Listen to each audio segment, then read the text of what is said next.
10 pépites et règles d'or pour réussir et briller lors de tes repas d'affaires. Je te dis tout ça tout de suite.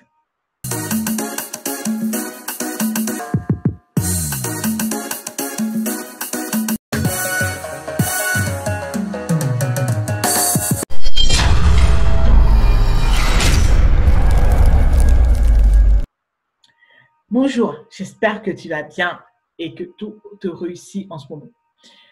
Si tu es nouvelle ou si tu es nouveau sur cette chaîne, je te prie de bien vouloir t'abonner pour recevoir un concentré de valeur, pour recevoir des choses qui vont vraiment te faire avancer professionnellement et personnellement.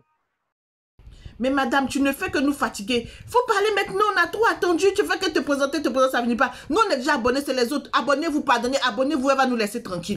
Si tu es déjà abonné, ben, je te remercie et je te demande de partager afin que le maximum de personnes puissent être aidées par le contenu de notre chaîne. Voilà. Je suis Rita, j'accompagne les femmes à construire une entreprise solide et rentable, des entreprises qu'elles pourront léguer à leurs enfants et aux enfants de leurs enfants, et aussi à se bâtir une très belle carrière et à mettre sur pied des sources de revenus complémentaires. Sachez que de métier, je suis experte en ressources humaines et je suis chef d'entreprise maintenant depuis plus de 10 ans. Voilà. Mon objectif pour toi, c'est de vraiment t'accompagner, t'aider à être la personne financièrement puissante que tu veux être et que tu puisses t'épanouir quel que soit l'endroit où tu vives, que tu vives dans la diaspora ou ailleurs. D'accord? Voilà. Donc, on va retourner à notre sujet du jour. Alors, c'est parti. Les affaires ont repris de partout. C'est vrai qu'il y a toujours des relents de crise sanitaire, mais revenons aux choses sérieuses. Il est important de pouvoir savoir comment se comporter dans des déjeuners d'affaires, comment inviter une personne pour faire du gros play, voilà, ou pour juste garder des relations. Que tu sois commercial, PDG ou tout ce que tu veux, tu as besoin de savoir recevoir tes partenaires lors de repas d'affaires, ou ça peut être aussi juste pour cultiver ton réseau, ça peut être aussi pour conclure les ventes. Donc, mener à bien un repas d'affaires, en fait, c'est vraiment un art. Vraiment un art, il y a beaucoup de choses à voir, des susceptibilités à gérer, parce que des liens peuvent se nouer, des liens forts, des relations de confiance peuvent s'établir lors de ces moments-là. Et puis, c'est aussi un moment de convivialité, hein? Donc, à condition, par exemple, de rester naturel et de respecter quelques règles. Okay? Donc, est-ce que tu t'apprêtes à créer un événement, un repas, un cocktail, ce que tu veux, quelque chose de professionnel, avec soit des clients, avec des partenaires, avec des fournisseurs? Bah, si c'est le cas, ou peut-être si c'est quelque chose que tu prévois dans un futur plus ou moins proche, bienvenue sur cette vidéo. Alors, on va découvrir ici comment organiser ce genre de déjeuner au restaurant afin que le repas d'affaires se passe bien, que tout soit réussi et que les deux parties en tirent des bénéfices. Il faudra montrer beaucoup de savoir-être. Alors, comment choisir le restaurant qu'il faut? Pour choisir le bon restaurant, il faut que tu trouves un restaurant qui va être adapté à la fois à toi, mais surtout d'abord même à ton interlocuteur, à toi. Et puis, mieux vaut savoir au départ si la personne a des allergies, est-ce que la personne a une alimentation exigeante. Tu peux le demander directement à la personne ou tu peux faire ta petite enquête dans son entourage, d'accord? Pour savoir dans quel genre de restaurant tu dois réserver, d'accord? Parce que mieux vaut savoir au préalable si le repas doit te permettre d'entamer doucement des négociations sur un contrat important ou si le but au fait de ce déjeuner, c'est juste d'entretenir ton réseau. Tu vois, par rapport à l'objectif, tu vas aussi aligner tes pions. Dans tous les cas, il faut prendre plutôt un endroit qui va être calme, qui va être plutôt convivial, où il sera possible de parler sans avoir à élever la voix. Donc, pas un endroit trop bruyant, où il y a vraiment un accueil, où il y a du service. Donc, c'est mieux si c'est un restaurant que tu connais, tu sais plus ou moins ce qui va se passer. Voilà. Maintenant, pour être sûr de ne pas te tromper, comme je te disais tout à l'heure, il faut te renseigner sur l'alimentation de la personne. Soit tu lui demandes directement, hein, ou bien si c'est une personne, après, je ne sais pas qui ça peut être, si c'est une personne vraiment, voilà, que tu n'as pas envie de demander, tu peux te renseigner à ta façon, dans son entourage ou dans plein de choses. D'accord? Donc, si tu n'as pas l'occasion de discuter avec l'assistante de la personne, ce genre de choses-là, tu es obligé d'aller un peu, on va dire un peu droit au but. OK? Donc, il faut, dans ce cas, si tu ne, d'une façon ou d'une autre, tu n'as pas réussi à pouvoir, comment je te dis ça, à savoir si la personne a une alimentation exigeante, par exemple, si la personne souffre de diabète et que tu l'invites, je ne sais pas moi, dans un endroit où il ne peut rien manger, tu vois, c'est pas très intéressant. Donc, prends un restaurant au menu diversifié. Voilà. Il peut être intolérant au gluten. Bref, il faut que tu prennes un restaurant. Si tu n'as pas d'indication sur l'alimentation de la personne, prends un restaurant avec un menu très diversifié. Voilà. Comment réserver? Est-ce qu'il faut forcément réserver la table? Oui, il faut absolument réserver une table. D'abord, parce que tu vas pouvoir être sûr que vous avez votre place dans un endroit. Il n'y a rien de pire. Imagine, tu vas dans un endroit avec ton client, ton fournisseur, la personne avec qui tu fais du gros business, et puis on dit il n'y a pas de place. Et puis, franchement, c'est moche à voir. J'imagine même pas. D'accord. Donc, une fois que tu as vérifié ce que la personne mange, tu vas réserver la table. Tu ne vas pas dire « Ah, mais moi, je suis un ancien de là, je suis un habitué, je viens, je prends une table. » Non, tu réserves. D'accord? Voilà. Tu vas réserver plusieurs jours à l'avance. Et ensuite, tu vas confirmer le rendez-vous le jour même, confirmer au restaurant. Tu vas faire de sorte à arriver au moins 5 à 10 minutes avant ton invité. Et tu vas bien préparer tes petits dossiers, tes petits papiers, tes petites questions, tout ce dont vous devez parler. Donc, comme j'ai marqué ici, le repas d'affaires est un rendez-vous professionnel. Donc, il faut le préparer de façon professionnelle. On va se dire, non, mais c'est une telle, on discute bien ensemble d'habitude, le feeling passe plutôt bien. Il faut savoir qu'on juge tout le monde tout le temps. Surtout nous en France, ici, c'est amusant. Tout le monde te met dans des cases chaque seconde, chaque minute. Et toi aussi, tu fais pareil. Donc, si tu viens avec une certaine désinvolture, tu ne te dis pas, ah non, mais comme je discute bien avec elle et tout, voilà. Il faut que, même si tu es naturel, mais il faut que tes rendez-vous soient préparés, tous les points à aborder soient préparés. Ça, c'est très important. Donc, la veille du rendez-vous, tu peux par exemple envoyer un email de confirmation à la personne, rappeler l'endroit et l'heure. Tu peux profiter de ce petit rappel-là pour glisser certains documents de ton entreprise. Et j'ai bien dit que tu sois salarié ou que ce soit ta propre entreprise, hein, ou certains éléments sur le contrat dont il sera question. Il ne faut pas faire des trucs par surprise aux gens. Voilà. Et puis, au fait, ça va permettre aussi de ne pas avoir une pile de documents sur la table comme si c'était un deuxième bureau, tu vois. Voilà. Donc, tu vas dire, ça sera quoi le sujet du rendez-vous. Mais je pense que la personne sait, mais tu vas rappeler, pas prendre les gens en traite. Parce que ça te permettra une belle entrée en matière pour un repas, on va dire, un repas plus facile. Voilà. Mais aussi, ça va t'éviter comment je te dis ça? Ça va éviter que l'invité, au fait, se sente piégé par le sujet. Par exemple, imaginons que tu envoies un sujet très épineux que lui seul n'a pas la possibilité de trancher, ce genre de choses-là, et que, voilà, c'est un peu bizarre quand même parce que tu n'auras pas la réponse là, et puis ça fait bizarre, ça fait comme si tu l'as piégé. Donc, préviens toujours discuter du sujet que vous allez aborder. Alors, donc, une autre chose que tu dois savoir, c'est qu'il est primordial d'arriver avant ton invité, et j'insiste dessus. Donc, si tu es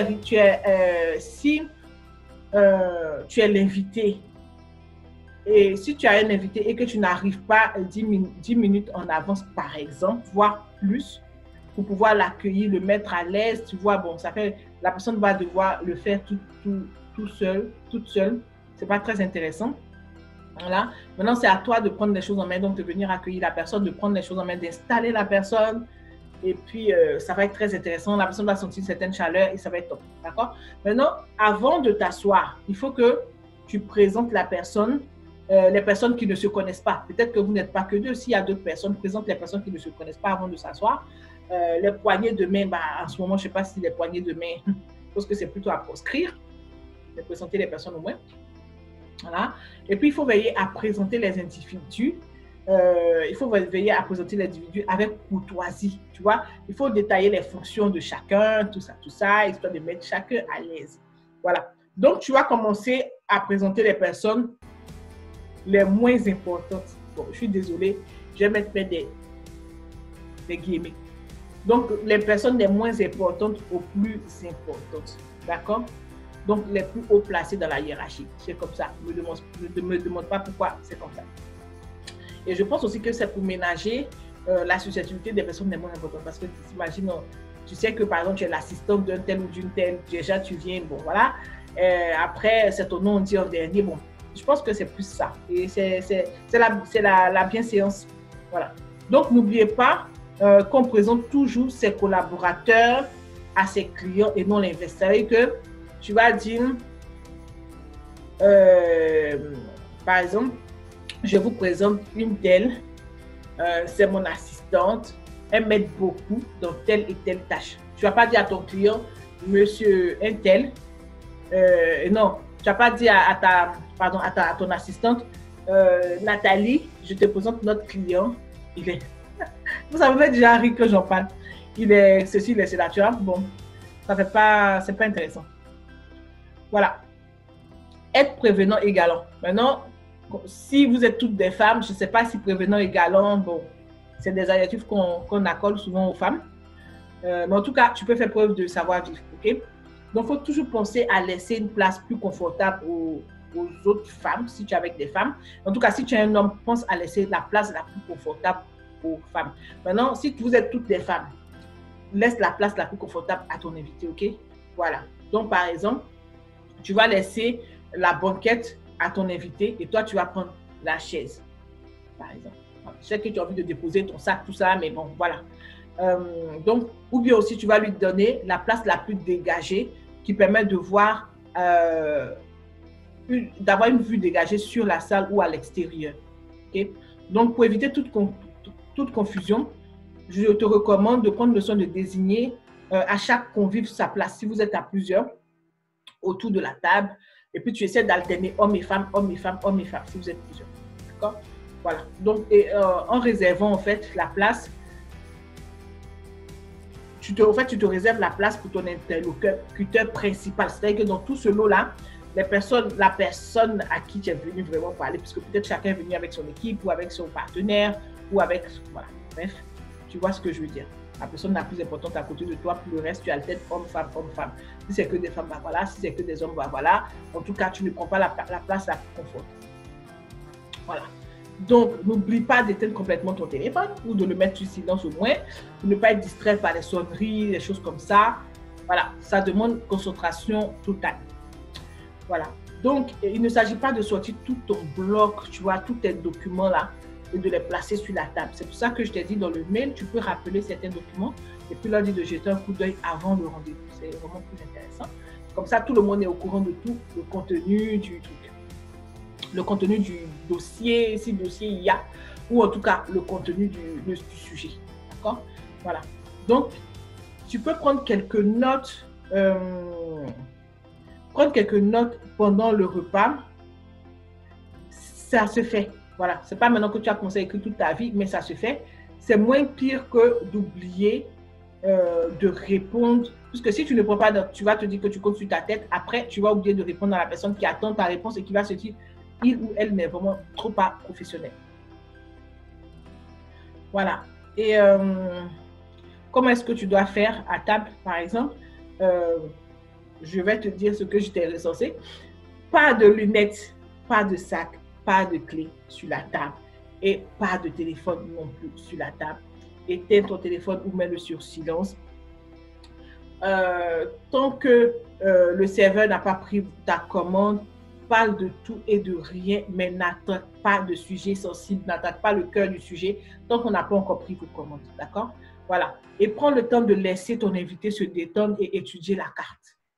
Très important. Commence pas à lui mettre la pression du style qu'est-ce que tu prends ou je sais pas quoi.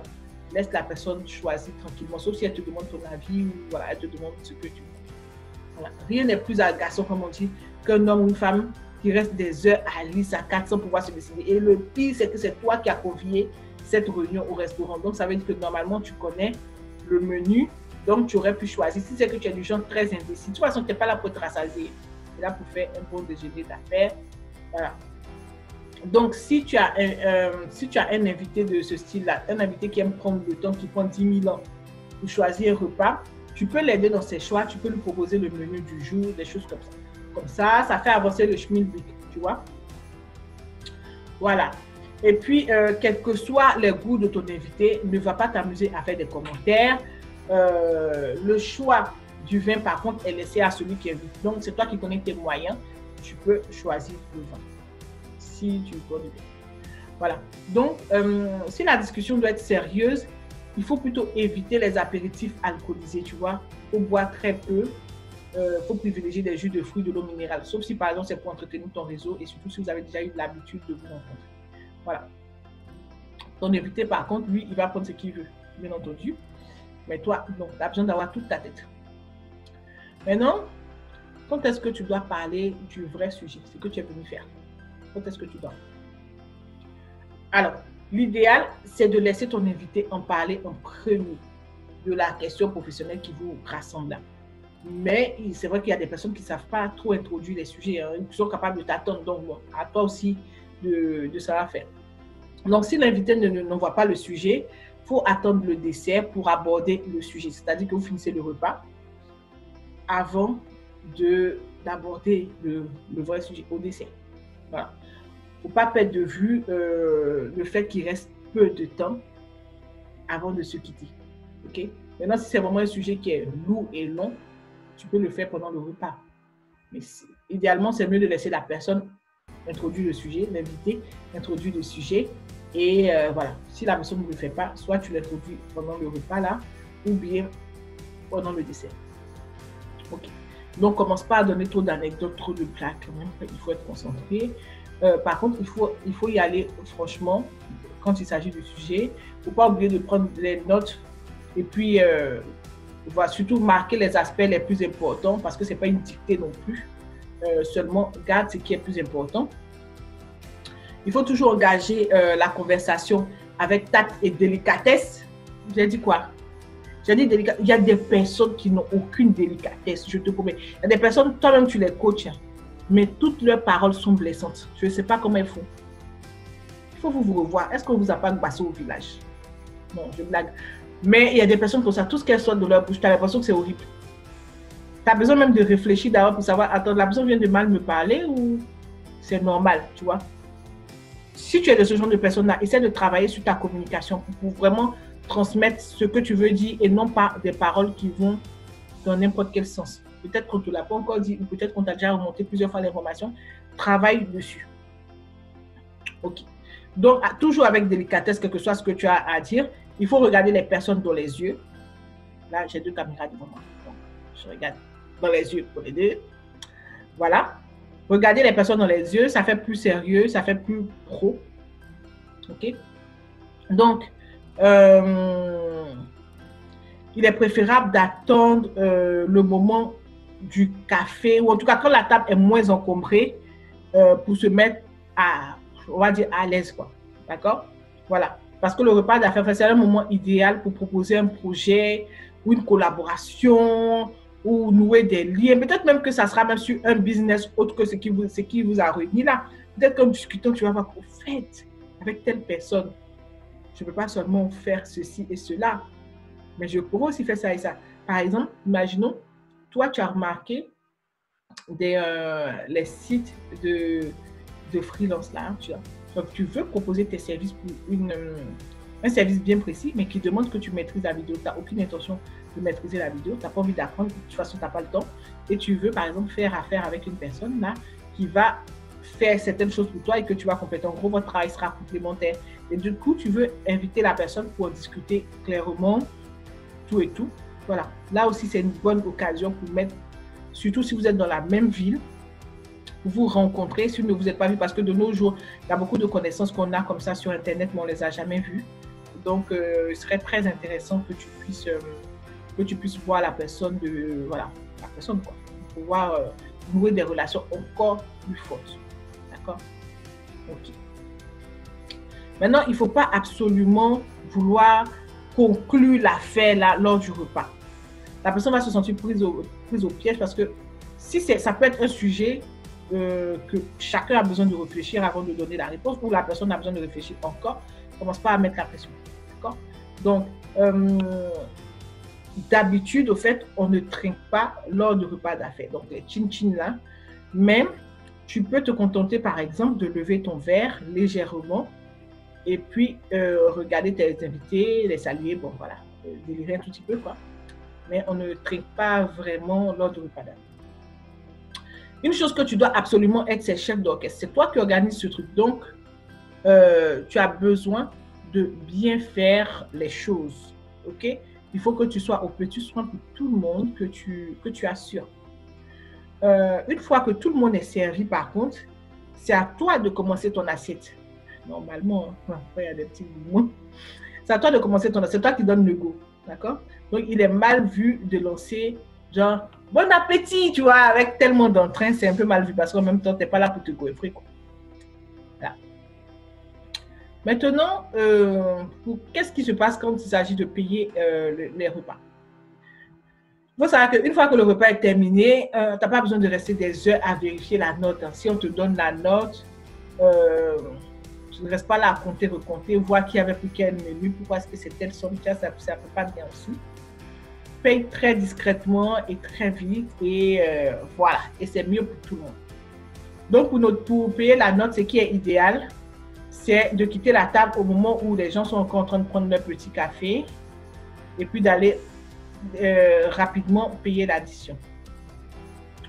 En fonction des restaurants, si tu es habitué, tu peux leur demander de t'envoyer la note au fait pour que tu règles par mail, de te l'envoyer par mail, ce genre de choses-là. Parce que tu as besoin de notes de frais. Si par exemple, tu dois, même si c'est ton entreprise, tu dois expliquer, bon, par rapport à la comptabilité, pourquoi tu as dépensé tel sous, tu vois. Donc, quand on voit ça par email, voilà. Donc, dans tous les cas, commence pas à sortir l'argent ou devant les invités pour qu'ils voient que tu as trop souffert, tu as trop dépensé. D'accord. Donc, dans tout ça là, lors d'un repas d'affaires, faut jamais laisser ton invité piétiner en t'attendant. Ça veut dire que tu es tellement en retard. Donc, le minimum, c'est d'arriver le premier. Et c'est d'avoir pris la peine de réserver une table. Donc, on est en train de résumer. Tu ne fais pas attendre ton invité. Tu réserves une table. Tu te renseignes sur ce qu'il mange ou ce qu'il mange. Tu prends un restaurant, idéalement, où tu as des habitudes. Tu prends un restaurant qui a un menu diversifié. Tu évites de dire bon appétit, joyeusement, comme tu fais à la maison. Apparemment, certaines personnes le comprennent comme bon estomac ou bon transit intestinal. C'est vrai que ce n'est pas très élégant comme ça. Voilà. Mais si l'invité te dit bon appétit, bah, tu réponds, mais tu ne fais pas de remarques. Oui, mais ça ne se dit pas lors de repas d'affaires. Il y a des personnes qui sont capables de dire ça. Voilà. Tu n'es pas là pour donner ta carte de visite non plus. En début de repas, attends que la discussion commence pas à donner ta carte de visite. Parce qu'il y a des gens, dès qu'ils te voient, bonjour, ils te donnent leur carte de visite avant de t'expliquer ce qu'il faut. Comme si tu étais là pour collecter les cartes de visite. C'est pour ça aussi que la plupart des personnes se sont détournées des cartes de visite physiques pour des cartes de visite plutôt, on va dire, digitales et bien d'autres outils qui t'aident dans ton business à développer ce que tu vends, ce que tu proposes comme service. Voilà. Surtout, par exemple, on te propose du vin. Tu sais, il y a des gens comme ça, on leur propose du vin et puis ils mettent la main comme ça sur leur verre pour dire non, que non, en fait, ils mettent la main sur leur verre, c'est vraiment, c'est pas intéressant. Maintenant, si tu penses que tu as assez bu, voilà, laisse ton verre, voilà. Tu n'es pas là pour vraiment te mettre à l'aise, comme je disais. Laisse ton verre plein et puis c'est tout. Ok? Personne ne va te servir, même s'il y a un serveur, s'il y a encore du vin dans ton verre, personne ne va te servir. Une chose que tout le monde sait, même les enfants, ne parle pas la bouche pleine. Bon. Ne racle pas ton assiette. Ne prends pas le pain pour nettoyer dans ton assiette, pour saucer, je ne sais pas quoi. D'accord? Mange pas jusqu'à la dernière miette non plus. Évite les sujets hyper personnels. Moi, je dis toujours, dans le cadre du business, du travail, de ce que tu veux, évite d'évoquer les sujets personnels. Ne coupe la parole à personne. Écoute tout le monde, prends une attitude. Même si dans la vraie vie, peut-être que tu es du genre à couper la parole, déjà, c'est quelque chose à améliorer. mais ne va pas le faire dans un dîner d'affaires. Ne te cure pas les dents devant les personnes, d'accord? Même s'il y a du cure-dent sur la table. Quand tu as fini de manger, pose ton couvert et voilà, et tu attends. Tu fais ça de façon verticale sur ton assiette. Maintenant, à la fin du repas. À la fin du repas, ne replie pas ta serviette. OK? Bon. En te levant, ne la dépose pas sur ta chaise non plus. Mais déposer en fait la serviette en question là, sur la table. On va dire à gauche de l'assiette. Voilà.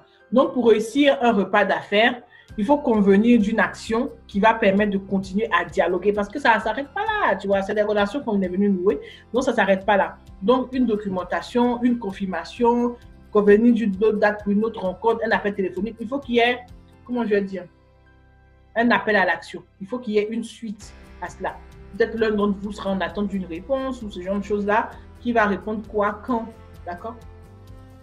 C'est très important. Tu vas faire tout un repas comme ça, il n'y a rien qui en ressort quand même. Hein? Voilà. Donc, après le repas d'affaires, qu'est-ce qui va se passer pour finir? Une fois que le repas est terminé, remercie chaleureusement tes invités de t'avoir accordé du temps et puis d'être venu. Lève-toi. Tes invités vont te suivre. Ça veut dire que c'est l'heure de se barrer. Bon. Pas te lever comme si tu étais en train de courir. Hein. Voilà. Mais c'est juste que ça annonce que là, notre soirée est terminée. Donc, si tu as été reçu par contre, donc si tu as été l'invité, n'attends pas plus de 2 jours en fait pour remercier encore la personne qui t'a invité. Donc, on va dire dans l'après-midi qui suit votre rendez-vous. Voilà, tu lui envoies un gentil mot de remerciement, que ce soit par mail ou par la façon dont vous avez l'habitude de vous parler.